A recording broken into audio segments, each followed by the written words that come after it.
Educated insan you feel is transgender, spoke like, troll like white pardon. Where do you see? Do you believe that person is educated? No, say he's only literated, not educated. उसकी सिर्फ literacy है, उसके पास literacy, वो पढ़ लिख सकता है. Education is something else. आपके पास तो ट्रांसजेंडर्स आए होंगे, उनका पहला जो इशू होता है क्या होती, क्या कौन सी मैसेज लेके वो आपके पास आते हैं? Acceptance, identity, acceptance. सोसाइटी में एक्सेप्ट नॉट आप सोसाइटी बाद में देखो, आप ये देख लो कि उनके पेरेंट्स उनको एक्सेप्ट नहीं करते हैं. हाँ एग्जैक्टली, उनके पेरेंट्स भी इनको रिजेक्ट करते हैं. फादर को शेमफुल लगता है कि मेरा ऐसा बच्चा हुआ, ये मेरी मर्दानगी पे सवाल है. पहले उसको अपना बाप एक्सेप्ट नहीं करता है एज ही इज. बच्चों में या हम बड़ों में भी बोल सकते हैं, नॉट ओनली ये चिल्ड्रन. हम कह सकते हैं कि मेंटल हेल्थ इश्यूज बहुत ज़्यादा हो रहे हैं, कि बहुत ज़्यादा मेंटल हेल्थ इश्यूज हमारे सामने आ रहे हैं, या साइको सोशल इश्यूज आ रहे हैं. एंग्जाइटी, डिप्रेशन एक आम सी बात हो गई है. एंड बहुत सारा एग्जैजरेटेड भी हो रहा है, जिसकी वजह से लोग ड्रग्स की तरफ जा रहे हैं. ये कहना चाहूँगी कि जो पेरेंट्स है उनका मेन रोल रहता है बच्चे को समझाने का, क्योंकि जब पेरेंट्स ही हमें कंपेयर करते हैं दूसरे बच्चों के साथ, तो ऑब्वियसली बच्चा जो है उसका माइंड बच्चा ही है, उसको पता ही नहीं होता कि ये क्या बोलते हैं. उनको लगता है कि उनके पास एक्सपीरियंस है, शायद वो मुझे ठीक बोल रहे हैं. अस्सलाम वालेकुम, आदाब. मैं हूं काशिफ और आप मुझे देख रहे हैं रेडियो राब्ता के डिजिटल हैंडल्स पे. जैसा कि हम देखते हैं रोजमर्रा की जिंदगी में, हमारी सोसाइटी में मेल जो है बहुत सोसाइटी के लिए काम करते हैं, लेकिन उसी जगह अगर हम देखें फीमेल्स भी अब फील्ड पे आने लगी है, सोसाइटी के लिए काम करने लगी है. ऐसे ही दो मेहमान आज हमारे साथ जुड़े हैं जो कि सोशल वर्कर्स है दोनों. एक का नाम सोबिया जान है और महफिशान गुल है. Both have done their PG in psychology, sorry. तो they are working for the society. First of all, thank you very much for giving us your time. Please introduce yourself for our audience first. तो अस्सलामु अलैकुम, मेरा नाम महफिशान गुल है. मैंने PG psychology किया है and also I am a rehabilitation psychologist certified from RCI. And presently I am working with the social sector in an NGO, Humanity the Ultimate Faith, and there I work as a counselor in a UNICEF funded project, and our work is related with the field. हम field में जाके काम करते हैं, community based काम करते हैं और बच्चों के साथ काम करते हैं. जी मैम, पहली बात ये है कि आजकल की सोसाइटी में there are various numerous issues, right? So what is the main issue you have been facing over the last years? पहली बात अगर हम देखिए main trending issue in the society. तो अभी अगर देखें कि अगर वैसे इश्यूज तो बहुत सारे हैं, we can say social evils बहुत सारे हैं, बट जो अभी ट्रेंडिंग है और एग्जैजरेटेड है वो अभी एक तो हम देख सकते हैं कि फ़ोन एडिक्शन है या ड्रग एडिक्शन का मसला हो रहा है, या बच्चों में या हम बड़ों में भी बोल सकते हैं, नॉट ओनली ये चिल्ड्रन. हम कह सकते हैं कि मेंटल हेल्थ इश्यूज़ बहुत ज़्यादा हो रहे हैं, कि बहुत ज़्यादा मेंटल हेल्थ इश्यूज़ हमारे सामने आ रहे हैं, या साइको सोशल इश्यूज़ आ रहे हैं. एंग्जाइटी, डिप्रेशन एक आम सी बात हो गई है. एंड बहुत सारा एग्जैजरेटेड भी हो रहा है, जिसकी वजह से लोग ड्रग्स की तरफ जा रहे हैं. फ़ोन एडिक्शन का मसला हो रहा है, या हम देखते हैं कि पेरेंटिंग, वो भी एक इशू आ रहा है हमारे सामने, कि पेरेंटिंग कैसे हो रही है, बच्चे कैसे ब्रॉट अप हो रहे हैं. तो चलिए, आपने ड्रग एडिक्शन, मेंटल हेल्थ की बात की. पहली बात हम देखेंगे drug addiction. So how do you see drug addiction? कौन सी एज ग्रुप के जो मेल्स और फीमेल्स, किस एज ग्रुप के ज़्यादा इसके शिकार हो गए आज? बेसिकली अगर हम देखें ड्रग एडिक्शन, जिसका एक और नाम भी है सब्सटेंस अब्यूज़, हम बोलते हैं कोई भी सब्सटेंस को नॉर्मल से ज़्यादा अब्यूज़ करना, हाँ, अपनी बॉडी में इंड्यूस करना. तो इट्स, अगर एज ग्रुप की बात की जाए तो जो हमारे टीनेजर ग्रुप है, जिनको हम एडोलेसेंट्स बोलते हैं, इट्स लाइक फ्रॉम 11 और 12 टू 18 और 19. This is the main group के जब ये चीज़ें इंड्यूस्ड होती है, बिकॉज सो दैट कि उनमें वो प्रोसेस आगे आगे चल जाता है. इस एज में जो भी लत लग जाए वो बहुत लाइफ लॉन्ग चलती है. So what is the ratio of male and female if you see in this? If you will say as per my views, अगर हम स्टैटिस्टिक्स को साइड में छोड़ के जितना मैंने फील्ड में काम किया है, जितना मैंने बच्चों के साथ इंटरेक्शन किया या डील किया है, इट्स लाइक वी कैन से 60-40. अगर 60 मेल है, 40% फीमेल भी. 40% female? Yeah. Okay, what's the age group of those 40%? Same females? age group. This Same age adolescent period. It starts from this age period. So what do you think what has been the reasons behind, like कोई drug addict आपके पास आया, like Mohini आए, कोडिया आए, बिल्कुल। लड़का आए, क्या आपको लगता है कि रीजन क्या है मेनली? जो अगर हम मेन रीजन की बात करेंगे, क्या मेन रीजन होता है? रीजंस फैक्टर्स बहुत सारे हैं, लेकिन अगर हम मेन कुछ मोटे मोटे रीजंस की बात करें, हम पहले ही देखते हैं कि बच्चों में इमोशनल इश्यूज़। अगर कोई बच्चा कन्फ्लिक्टेड फैमिली से आता है, माँ बाप में बहुत ज़्यादा लड़ाइयाँ हो रही है, या माँ बाप सेपरेट हो चुके हैं, या घर में कोई इशू चल रहा है जो कि जिसकी वजह से माँ बाप उतना ज़्यादा हैंडल नहीं कर पाते, बच्चे इसकी तरफ फिर एस्केपिज़म करते हैं, वो स्ट्रेस वो हैंडल नहीं कर पाते हैं, तो बच्चे को लगता है मुझे यहाँ पे रिलैक्सेशन मिल रहा है, I will go there, I will induce myself with it. Secondary जो हो रहा है पीर प्रेशर, वो बहुत बड़ा, मतलब वो बहुत बहुत बड़ा मसला है drug Sorry to addiction. intervene you. So, do you believe कि जो पेरेंट्स होते हैं, मोल मोज छ आसान, तिम छ यूजुअली सोन लड़ाई शुड़न, बिल्कुल। राइट? तम लड़ाई से कोता इम्पैक्ट छ पेवन अमिस बच्चे सिंदिस मेंटल हेल्थ? बच्चे सुन मेंटल हेल्थ अगर वुछो, यह सोरी घर पे नेरान, गो युथ मोल मोज अकिस सित बर्ताव कर, ना कि सिर्फ बच्चस सती योत, युथ मोल मोज अकिस सित बर्ताव कर, तमिक वारिया इफेक्ट अकिस बच्चस पे पेवन, तिकेज अमिस बच्चस खतर छ यह मोल ते तोता ज़रूरी आसान, यह मोज ते तोता ज़रूरी आसान। तो युहुंद आपस में मतलब प्यार से रहना, आपस में बहुत अच्छे से रहना बच्चे के मेंटल हेल्थ के लिए बहुत ज़्यादा ज़रूरी है, क्योंकि माँ बाप जो करेंगे वो बच्चे के लिए एक बिहेवियरल पैटर्न बन जाता है, एंड वो बच्चे को एक वे देता है कि यही आपको करना है। सो माँ बाप जो करेंगे बच्चा उसका अक्स है, it's the mirror. Okay. It's like So that. let's talk about this age group from 12 to I can say 18, 18 right? और we can take it about तो 19। इस एज ग्रुप में हम कहेंगे एक इंसान मेकिंग में होता है। बिल्कुल।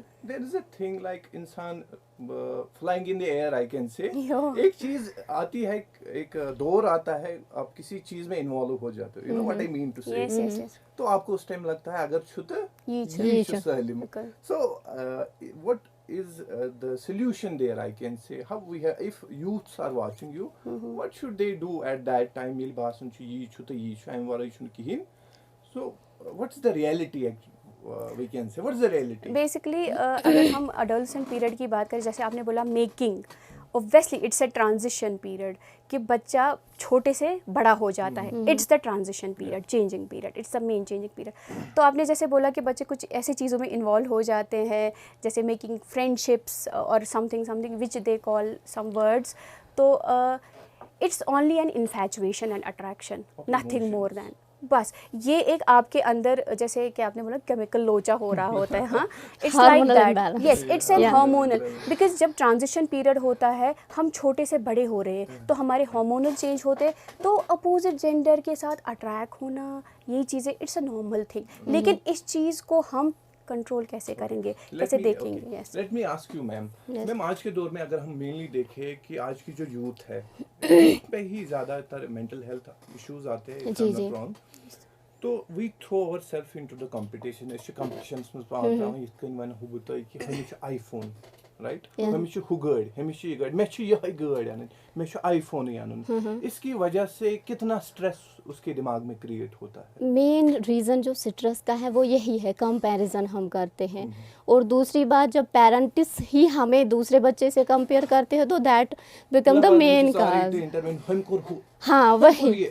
But nobody is seeing how he has done it. हाँ. So maybe Allah Ta'ala ने प्रैक्ट करें कैपेसिटी दिस फाउ हाँ. Care this. प्रैक्ट कम है डॉक्टर बने, ना, प्रैक्ट कम है कि इंजीनियर बने। नहीं। फॉर एग्जांपल क्या प्रोफेशन है तिम लकट समझन। सो उसका प्रैक्ट कुनी प्रोफेशनस छ आक पानी आक अहमियत आई इंडिविजुअलिटी इंपॉर्टेंस। या अश बस सारी गसन डॉक्टर एस निश गसन पेशेंट रोजन कि- कहीं। Somebody can be a teacher, somebody can be a clerk, that is nothing, somebody can be a cricketer, Yeah. cricketer, footballer, teacher. So actually एक specific profession is importance this I can say. So for that what should be the mindset of father and mother? Moilis maj kut kain paz at should sit is behave करना हम साथ। First of all मैं ये कहना चाहूँगी कि जो parents है उनका मेन रोल रहता है बच्चे को समझाने का, क्योंकि जब पेरेंट्स ही हमें कंपेयर करते हैं दूसरे बच्चों के साथ तो ऑब्वियसली बच्चा जो है उसका माइंड बच्चा ही है, उसको पता ही नहीं होता कि यार ये क्या बोलते हैं। उनको लगता है कि उनके पास एक्सपीरियंस है, शायद वो मुझे ठीक बोल रहे हैं, मैं मैंने एक पोस्ट पढ़ा था, वहाँ पे एक पीएचडी स्कॉलर था, he was doing PhD over there. तो जब केएस का रिज़ल्ट निकला, बहुत सारे बंदे केएस के लिए मतलब गए, ठीक है, वो अपॉइंट हुए as KS officers. Being a PhD scholar, her mother and his father told him कि उन्होंने केएस भी किया, तुम अभी भी स्कॉलर ही हो, हाँ तुम अभी भी पीएचडी कर रहे हो। उस एक तो वो स्कॉलर है, ये उनको ही पता होता है कि उन्होंने कितनी मेहनत की है, हाँ पीएचडी करने के लिए उनको कितनी मुश्किलात का सामना करना पड़ता है और स्कॉलर कैसे बनते हैं ये उनको पता होता है। और माँ बाप ने उनको कहा कि हम बने केएस ऑफिसर्स रुदुक अति वन, उनको ये नहीं पता होता है कि उनकी मेहनत कितनी है इसमें। हाँ, स्पेशली ये माँ बाप के लिए एक मैसेज है कि पन शुड गस न कंस सित कंपेयर करन। तुहंदिस निचविस तुहंदिस कोड़ छ अल्लाह ताला हन प्रत कंस अक सलाहियत दिसमस, प्रत कह हेक न वन डॉक्टर ते इंजीनियर बनित क्या ये कंपैरिजन गस न करन पन्निस निचविस। तुहंदिस निचविस छ अल्लाह ताला हन खुसूसियत दिसमस, बेसिनिस निचविस छ ब्या खुसूसियत दिसमस, तो अस पज नहीं कंपैरिजन करन क्या। चलो ये तो ड्रग एडिक्शन की हमने बात की पीछे, तो मेंटल हेल्थ जो है यूजुअली मेंटल हेल्थ का कौन शिकार है कश्मीर में, स्पेशली हमारे जो रीजन है अनंतनाग, कुछ बात होता है, who is the victim of this mental health?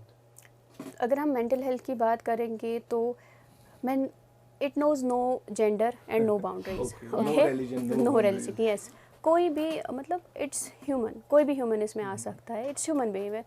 तो अगर हम बात करें लड़कियों में कुछ ज़्यादा पाया जाता है एज़ कम्पेयर, लेकिन जब मैंने एक्सपीरियंस किया मैंने देखा कि लड़कों में भी बहुत ज़्यादा, बट लड़के को बचपन से सिखाया जाता है you have to be tough, you can't cry, आप रो नहीं सकते हो, this is the biggest thing जो एक मतलब ना मेल होता है उस चीज़ उसको प्रेशराइज करता है, और वो स्टिग्मेटाइज हो जाता है कि मर्द को क्यों, तुम्हें क्यों होगा मेंटल प्रेशर, मर्द को दर्द नहीं होता, मर्द को दर्द नहीं होता ना, ये एग्जैक्टली। हाँ, तो mental agony, mental pen, mental suffering किसी भी जेंडर को, या हम अगर हम थर्ड जेंडर, ट्रांसजेंडर जो हम बोलते हैं, सबसे ज़्यादा उनमें मेंटल हेल्थ इश्यूज पाए जाते हैं।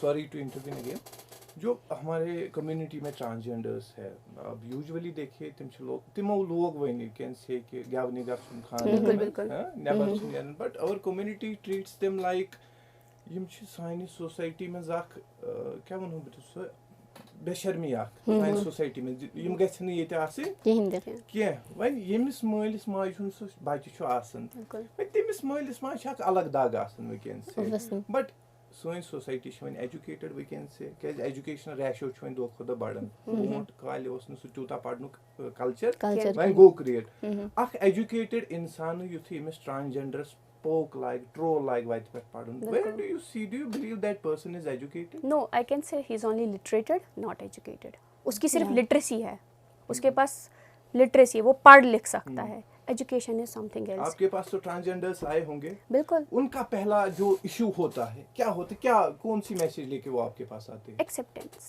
आइडेंटिटी, एक्सेप्टेंस, ऐसा जो सोसाइटी में एक्सेप्ट नॉट, आप सोसाइटी बाद में देखो, आप ये देख लो कि उनके पेरेंट्स उनको एक्सेप्ट नहीं करते हैं। हाँ एग्जैक्टली, उनके पेरेंट्स भी उनको रिजेक्ट करते हैं। फादर को शेमफुल लगता है कि मेरा ऐसा बच्चा हुआ, ये मेरी मर्दानगी पे सवाल है, पहले उसको अपना बाप एक्सेप्ट नहीं करता है एज ही इज़।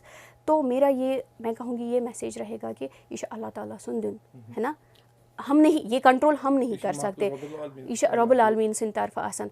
तो पेरेंट्स को चाहिए वो पहले कंपैशन के साथ, पूरे प्यार के साथ इस बच्चे को एक्सेप्ट करने की कोशिश करे, अगर ना कर पाए लेकिन कोशिश एटलीस्ट करे, a positive step towards them.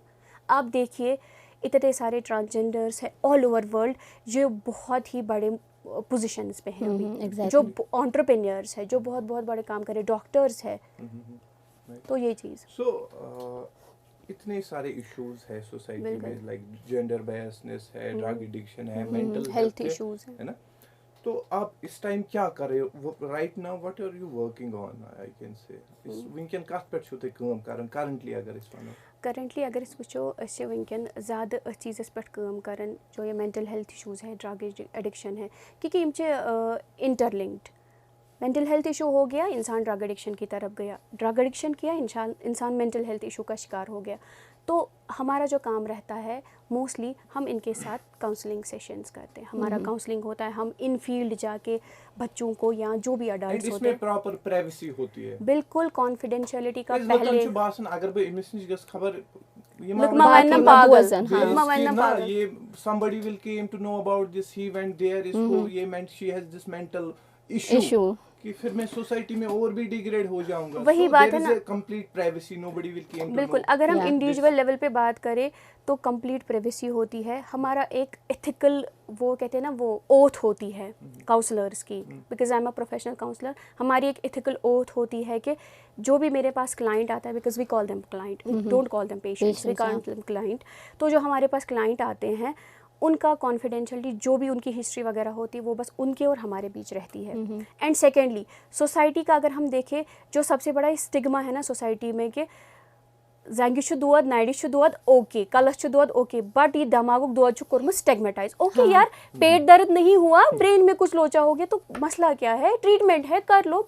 Okay, as you know the time is specific. Yes, One yes, session obviously. तो बहुत सारी करनी थी आपके साथ। तो what will be your message to youth, to parents, to old aged people about this drug addiction, about this mental health or whatever society में जो भी problem चल रही है, I can say whatever is trending issue in the society, I can say what will be your message to general public or people? First of all मैं कहना चाहूँगी कि अगर किसी को मेंटल हेल्थ की प्रॉब्लम है, पहले घर में उसको एक्सेप्ट करो, acceptance is very much important, right. और दूसरी बात, आप उनको ये स्टिग्मेटाइज ना करें कि यार ये पागल हो गया है, Parental because bond is important. Parental bond is very much important, because society को क्या कहना है कहने दो, सोसाइटी कहने के लिए है, वो कहती रहेगी, चाहे आप मेंटली फिट हो, चाहे आप मेंटली अनफिट हो। हाँ, तो family support is very much important. Secondly, आप एक्सेप्ट करो बच्चे को कि वो जैसा है वैसा है, ठीक है। उसके बाद आप कैसे इनकी काउंसलिंग करा सकते हैं, counselling is very much important. और You are there for it. या we are there for them, because हम काउंसलिंग दे सकते हैं उनको।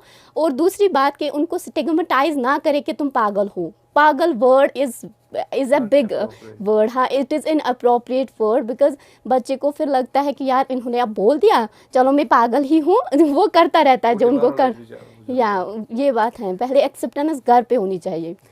हाँ, और थोड़ा सा ऐड मैं करूँगी कि अगर हम देखें कि पेरेंटिंग जब हो, ये पेरेंट्स के लिए है मेरी तरफ से, अब हम सब कुछ बच्चे के लिए करते हैं, जो एक माँ बाप करता है वो सब कुछ बच्चे के लिए करता है, लेकिन एक चीज़ में हम चूक जाते हैं कि बच्चे को हम एक क्वालिटी टाइम नहीं देते हैं। हम आजकल की भागदौड़ में इतना ज़्यादा बिजी हो गए हैं कि बच्चे को वो क्वालिटी टाइम देना, वो स्पेस देना, उसको सुनना विदाउट जजमेंट्स, वो बहुत इम्पॉर्टेंट है, तभी वो बॉन्ड बनेगा। एंड अपने बच्चे को मॉनिटर करो, वो किन के साथ चल रहा है, वो कर क्या रहा है, उसका जो उनके जो बिलोंगिंग्स है, बैग्स है, पॉकेट्स है, उन पे एक मॉनिटरिंग व्यू रखो, नॉट नेगेटिवली कि उनको बुरा लगे कि हम माँ बाप हम पे भरोसा नहीं करते, but in a positive way. आप अपना शेयर करो तभी वो आपका अपना खुद का वहाँ से शेयर करेंगे। जब उनको वो कान घर पे नहीं मिलता है, वो कान वो बाहर जाके ढूंढते हैं। exactly. The listening air. Okay. Thank you very much for coming. Thank you so much. Accepting our invitation. Thank Thank you so Thank you much. very much for that. तो जैसा कि आपने देखा हमारे साथ ये दो खूबसूरत सोशल वर्कर्स थे, आई कैन से खूबसूरत थे। तो ऐसी लड़कियां हमारे समाज में हमें ज़रूरत है। Males, there is no gender biasness, I am not talking of that. ऐसी लड़कियां भी हमारे समाज में हमें ज़रूरत है। तो अगले एपिसोड में फिर से आपसे मुलाकात होगी, कि दो और हस्तियों को हम बुलाएंगे। तब तक के लिए आप सुनते रहे और देखते रहे रेडियो राब्ता 90.8 दिल से दिल तक।